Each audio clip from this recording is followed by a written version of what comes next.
Hello viewers, I'm Gaming Fish and welcome back. This week we're talking the expansive expanded format, some of the Forbidden Light cards, as well as getting our brawl on. Hopefully you have your life jackets on because we're going in the fish tank. With the expanded regional happening this weekend in Salt Lake City, and with the expanded having such an expansive card pool, I just wouldn't be the fish that I am if I left you guys in the dark. So this week we're going to cover, in my opinion, one of the most powerful deck in the format, as well as ways that you guys can prep to take that matchup. So without further ado, let's go on ahead and acknowledge the giant fox in the room. Looking back at the last two expanded events, one being in Germany and one being in the US, it's really hard not to see a very furry problem. Using the event in Germany as an example, we see a whopping 5 mono Zoroark, otherwise known as mono fox list, in the top 8, with 3 of them making it in the top 4, and with a Zoroark on Zoroark mirror in the finals. And in the US regional, we see 2 mono fox, mono Zoroark lists in the top 8, as well as 2 Lycanroc Zoroark in top 8 as well.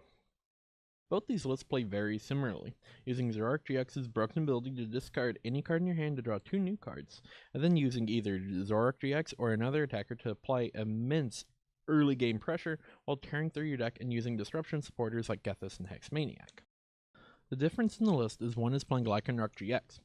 Well, of course, because Lycanroc Zoroark, hashtag Paw Patrol, as a primary attacker, take full advantage of its Bloodthirsty Eyes ability to bring up any Pokemon on the bench into the active spot. The added addition of Lycanroc also increases damage output as well, giving you easy one-hit knockouts thanks to hitting the Foxy problem for weakness.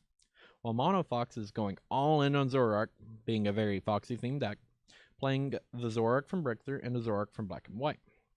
Now some Mono Fox lists are also splashing for some Toads with Seismitoad EX from Furious Fist, thanks to Seismitoad EX's Quaking Punch attack. Quaking Punch does 20 damage for double colorless and turns off all trainer item cards your opponent has until the start of your turn. Very cool way to keep pressure and disrupt your opponent. Very nice tech in there. Alright, so both decks are super powerful, super fast, and super consistent. How do you beat them? That's the question everyone's thinking. Well, for that, let's take a look at some glaring weaknesses these decks have.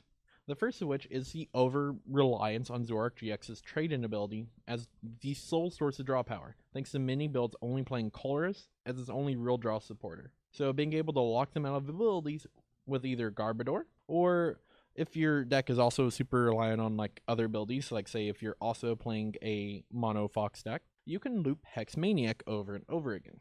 Hexmaniac will wear off before the start of your turn, and since it is a supporter, enables you free reign on when you can play it, so long as you play it during your turn, of course.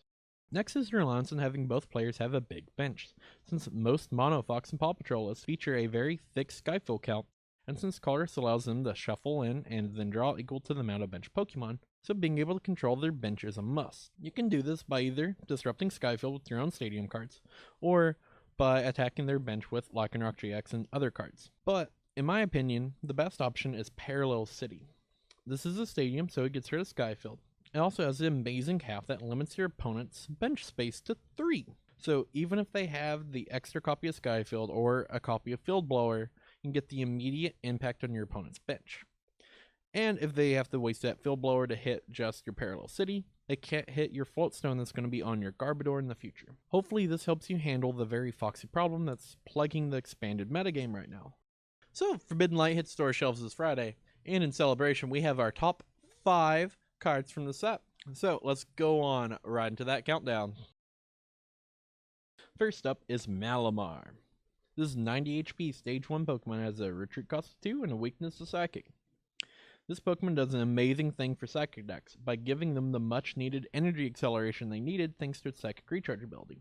This functions much like Metagross's ability to recur Metal Energy from the discard, but instead, it grabs Psychic. Oh, did I also mention it's a Stage 1? Yeah, so you don't have to play Rare Candy with this awesome support Pokemon. But now if Psychic Pokemon had a decent attacker, oh, we can dream. Greninja GX is a Stage 2 Pokemon with 230 HP, a retreat cost of 2, and a weakness to Grass. With both attacks requiring 2 colorless in the water, this Pokemon is much like the Crobat lineup from Phantom Forces, since the Frogadier and Greninja have the same abilities as the Crobat and Golbat from that line. When you evolve into Greninja, you can put 3 damage counters anywhere you like, so long as they're all on one Pokemon, of course. So it kind of plays like the Breakpoint counterpart, but instead of discarding water energy, it's when you evolve into it. So it's a little bit slower, but still, whenever you evolve into it, especially from Frogadier, so that's 50 free damage basically, that's kind of a ton of spread. Also features a cool first attack that does 110 damage and allows you to shuffle all cards attached to it back into its owner's stack, as well as a sweet GX stack called Shadowy Hunter GX. It enables you to snipe any Pokemon on your opponent's bench for 130. That's almost a free knockout on anything that does not have GX or EX in its name. And whenever you evolve all the way into Greninja, it knocks out basically everything that has GX or EX in its name. Now, Zoroark gets this new toy to play with in Standard, so I mean, I guess the really cool name for this deck is going to be Zoroark Shippuden. Ultra Necrozma GX has an HP of 190, retreat cost of 2, and a weakness to Fairy. Oh, this Pokemon is also a Dragon type, by the way. And who said Psychic Pokemon didn't have any good attackers? Because this card is actually amazing. Alright, so its first attack, Photon Geyser, for a Psychic and Metal, hits for 20 plus. Then you discard all basic Psychic energy from this Pokemon, and this attack does 80 more damage for each one of those discarded this way. Alright, so if you just have 2 basic energy cards attached to this, you are hitting for 180 damage. That is insane. You knock out most basic GXs, and whenever you have a choice band, you are hitting for 210. 210 knocks out almost everything in the format. Like, the only thing it does not clear is Gardevoir GX. And that's, well, Gardevoir and Metagross GX, because they both have like 250 bodies. But still, that's insane. You knock out everything that's not a Stage 2 GX. And even then, like, I mean, I'm just saying, Greninja helps you out with those Stage 2 GX knockouts. You know what I'm saying? Yeah, the 30 free damage? 30 free damage? Mmm, tasty. Okay, so I talked about our number 2, like before, in an episode of Fish Tank. So go back there and check out episode 3 for my thoughts on Pokemon's newest and best cheerleader. But now, on to our number 1. Beastring is a rare trainer item card. What? Is that right? Rare trainer item? That hasn't happened before. I guess, like, we have the rare supporters, but, like, those are different. Like, I mean, man, it's been forever since we had a rare trainer item. Anyways. Alright, so this card comes with a drawback. You can only play this card if your opponent has 3 or 4 prize cards remaining. They have to have exactly 3 or 4. I guess I can't really say exactly if it's 3 or 4. Whatever. Anyways, moving on. So if they knocked out one of your GX or EX Pokemon, it automatically sets this card up. So this card has to be amazing if your opponent has to be that far ahead whenever you play it. And oh, you would be right. This card is absolutely amazing. This card says, search your deck for up to 2 basic energy cards and put them onto one of your Ultra Beast cards and then shuffle.